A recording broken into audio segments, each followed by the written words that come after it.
The philosophy contained in the Heart Sutra is profound. One word represents a lot of meaning in it, and we have been exploring it for a few weeks already, and we're still hovering around the explanation of the title. When we talk about a heart, in the Heart Sutra, we talk about heart. It's a metaphor, or it's a simile, or more or less a metaphor, meaning the mind. When you think, you don't think with the heart. You think with the mind. So it's the mind that we are talking about. So when people say, I give you my heartfelt condolences, my heartfelt feeling, my heartfelt sensation, that means the mind. So whenever you come across the word Heart Sutra, it means the mind. So in Heart Sutra, if we do a quick review, heart is Hridaya in the Sanskrit language. Hridaya is the heart, which means the mind. And there's really the physical heart, which is the flesh and blood heart inside of you, the pumping station of the blood in your body. And there's also another meaning, it's a sense center consciousness. Your eye, your nose, your ear, your tongue, your body, your touch, that's also part of the mind because that's your sensual organs. Then the mind also refers to the ego consciousness, which is the manas. Now in sense center, of course, there are 6 senses that we already have reviewed: the eye, ear, nose, tongue, body, and then there's also a very important one, the mano consciousness, the 6th consciousness. And then the 7th consciousness is the ego consciousness, which is also part of the mind. So that's called manas vijnana in the Sanskrit language. And the 4th is, of course, the store consciousness, which is also called alaya vijnana, which is the 8th consciousness. So we know that the mind actually contains not just the mind. The Buddha said the mind contains 8 consciousnesses.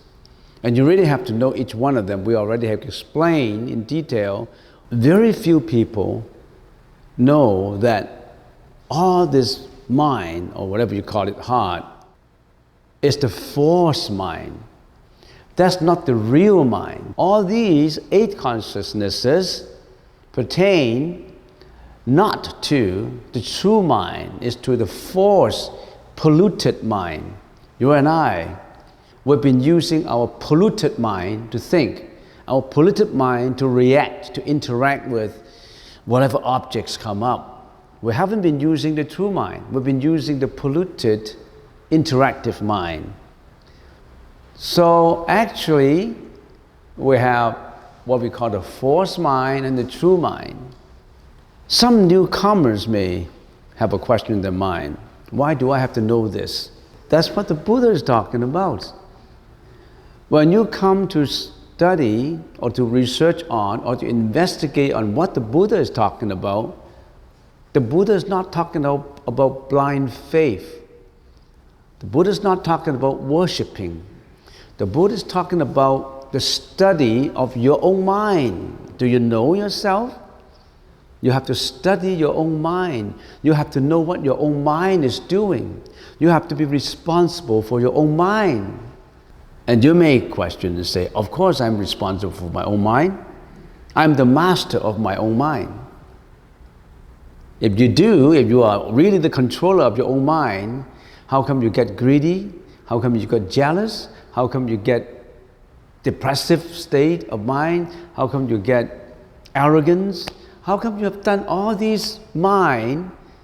How come you believe in or you act according to the mind that radiates all of these mental afflictions if you're in control? So the Buddha said we have been using the false mind, and there's really the true mind that we should be revealing, the true mind. The Buddha taught us how to reveal our true mind, how to function our pure mind and not our polluted mind. The false mind related to the senses. We're always looking for sensual pleasures to satisfy the false polluted mind. We're always in pursuit of sensual pleasures. Our mind interacts with our surrounding, and brought forward body, speech, and mind karma. Body karma. What does it produce? Behavior, actions. We have actions accordingly, and actions is classified into good actions, bad actions, and neutral actions. We have been doing speech. We express all these mindfulness in body, speech, and thought. And we interact with objects, which has no substantiality, because the object itself has no real nature. Why? Because it's dependent on causation, dependent on causes, and that's the philosophy of causation that we've been talking about for a while. Today is a little review to start with, and the force mind is always characterized by duality, which means discrimination. You always discriminate, you always differentiate, good and bad, love and hatred. We always live in a world of duality. We either hate or love, rich and poor, tall and short. We always discriminate. But the true mind are detached from all these. And we already explained it in detail. The Heart Sutra is exposing all the knowledge about your force mind, our polluted mind, with the aim of revealing our true mind. How do we reveal our true mind? How do we function our true mind? We really have to learn what is our mind first, what is our force mind first. So be mindful. That's the whole objective of meditation, be mindful. The true mind has a variety of words to it. So you may encounter different words in different sutras, in the Buddhist teaching express the true mind in many, many ways. The true mind in the Diamond Sutra is referred to as Dhammatta. In Nirvana Sutra is Buddhata. That's the true mind.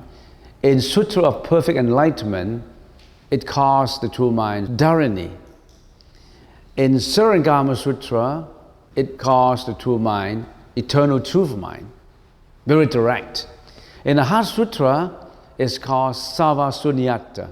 In Avantam Sutra, the true mind is referred to as Dhammadhatu, which is more or less in line with the word Dhammatta. In Sramana Sutra, it is referred to as Dharagata Gritha. So, all different names, but it's pinpointing towards one meaning, that's the true mind. So when you say Buddhata, the Buddha, what's the meaning of the Buddha?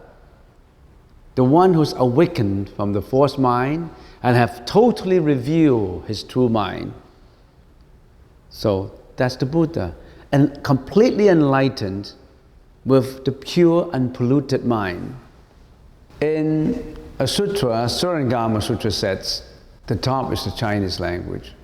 楞严经说，一切众生从无始来，生死相续，皆有不至常住真心性净明体，用诸妄想，其想不真，故有轮转。The following is the translation of that sutra. Surangama says, all living things, all living sentient beings, since the time without beginning, since timeless beginning, have been subject continuously to birth and death. You and I will roll into samsara. You were born again in the next life, taking another form, going through the cycle of birth and death, because we do not realize the permanent true mind, whose substance is by nature pure and bright. They have relied on force mind, which is not true, so that the wheel of samsara turns, because we've been using the force mind all the time. Poor we've been using the force mind all the time, committing all kinds of karma. We don't even know about it.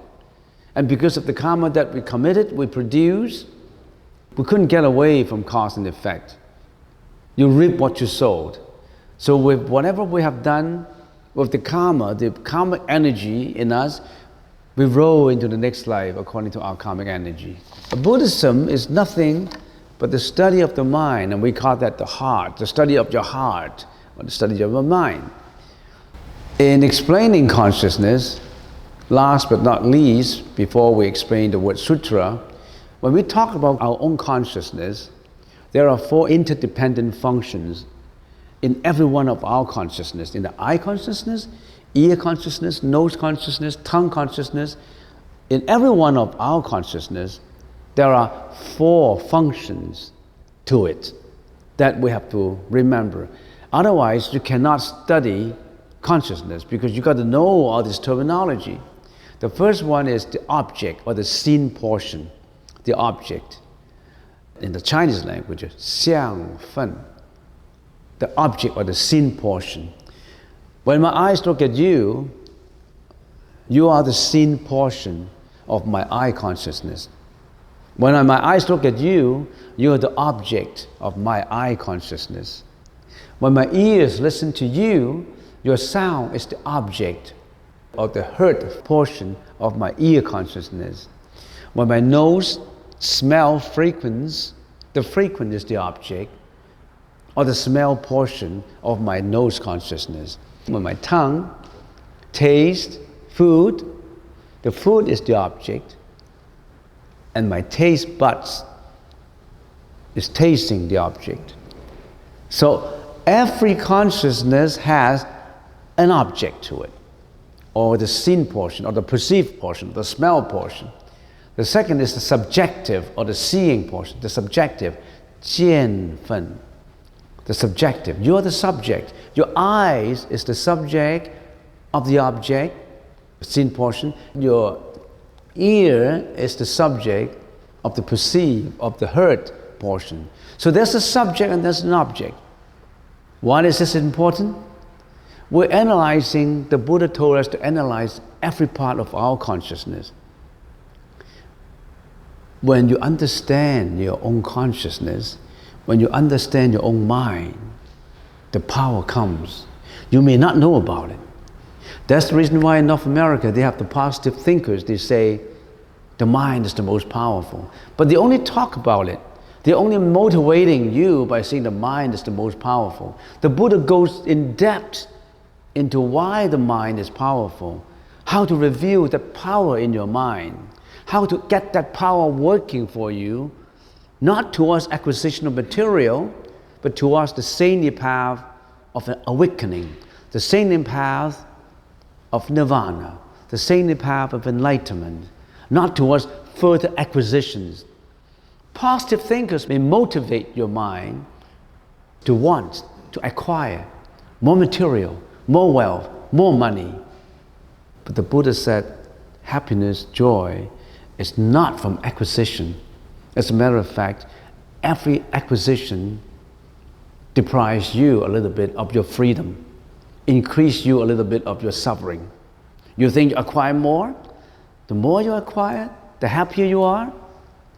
Actually, the more you acquire, the less freedom of mind you have, the more suffering that will induce unto you. We don't even realize it because we're using our mind to acquire. What is that mind that we use to acquire? What is that mind we use to enjoy parties, getting to know friends, socializing with friends, getting more wealth? That part of the mind is the forced mind that occupies your time away from the revelation of your true mind.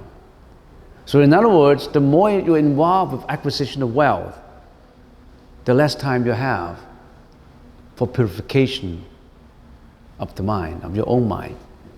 In the study of consciousness, you have to know your subject, you have to know your object. When you know your object, you identify your object. When you identify your object, then you know who is the enemy of your sensuality that has always been attracting you, enticing you, mesmerizing you to commit bad karma. So you have the object, the subjective, and the third is the self-witnessing portion. What is this self-witnessing portion? Who will know the subject has seen the object? Your eyes see an object. Your eyes is only a seeing function. You think your eyes are always committing the right thing? You have to stand behind your eyes to look at your eyes consciousness. In other words, you always have to be a third person. Don't get involved with the subject and the object. You always have to step back and say, is the subject perceiving something real? When the subject is discriminating on someone with hatred, with anger, then that self-witnessing portion, if it is pure, would stand back and say, hey, are you discriminating? There's always a self-witnessing portion on the purity side. There's also a self-witnessing portion on the wrong side. That is your mano, the manager, your mind manager. Your mind manager assess. When your eyes look at John, and then the self-witnessing portion would say, hey, here comes John, and that guy is bad. He ripped you off of something. Get even with him. You got to do the same thing to him. Because you then add something onto the subject. You stand back as a third person, but you're influencing your subject to do wrong things. So there's a self-witnessing portion. Who will know the subject has seen the object? The re-witnessing portion. After this interaction, there is also the ego that comes up to you. The protection of your own identity, the protection of your ego. And you store that egoistic feeling into your field, your memory. Your hatred will stay there. Your seed of hatred, your seed of anger, your seed of greediness, your seed of jealousy. So all these four portions, every consciousness, every interaction has this involvement of four functions in it. You may not realize it. The Buddhist told us to realize it by first training yourself in meditation. Know your mind. Detach yourself from it. Be mindful. Learning your breath, taking as a third person, looking at things. Stay away from the scenes. Don't get involved in the scenes. Just step back and look at it with reality. Look at it with purity. Look at it with the pure analysis. Look at it with enlightenment.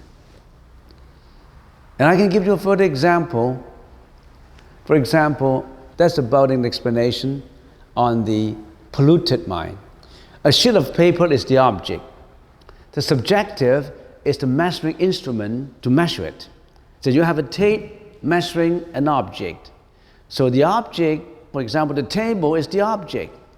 And then your tape is the subjective. And then the self-witnessing function cognize how long and how wide. It has a cognitive dimensions in the measuring. So that is a self-witnessing. And there's a re-witnessing function. Recognize, is it accurate? Is my tape accurate? Is the table accurate? There's a self-re-witnessing portion to it. Why do we have to know these things? Because you have to know your own mind in detail. Not just talking about positive thinking. You have to get deep into it. What is positive thinking? What is thinking? What is the mind? The Heart Sutra explore deeper and deeper and deeper in the study of your own mind so that you know yourself, you know what you're interacting with, you review the mystic power of your mind, not for further pursuit of material, not for further pursuit of sensual pleasures, but for the pursuit of purity, of one-pointedness of mind, of nirvana, of enlightenment. You go onto the saintly path, not getting onto this sentient being's path of samsara and life and death. I still haven't explained the word sutra yet. So I've been using how many weeks? 6 weeks, 7 weeks, just to explain the title. I've finished Prajna Paramita Hridaya, and I intend to finish the word sutra, but I thought you ought to know these four functions, because these four functions help you to analyze every interaction you have. What is my subject doing now? What is the object? What is my re-witnessing function doing? If my re-witnessing function doing a job that is Striving towards purity or striving towards impurity? Striving towards enlightenment or striving towards jealousy, hatred, greediness? So we got to know ourselves. You have to understand yourself before you can achieve an enlightenment of yourself. Before you can achieve enlightenment of all the others.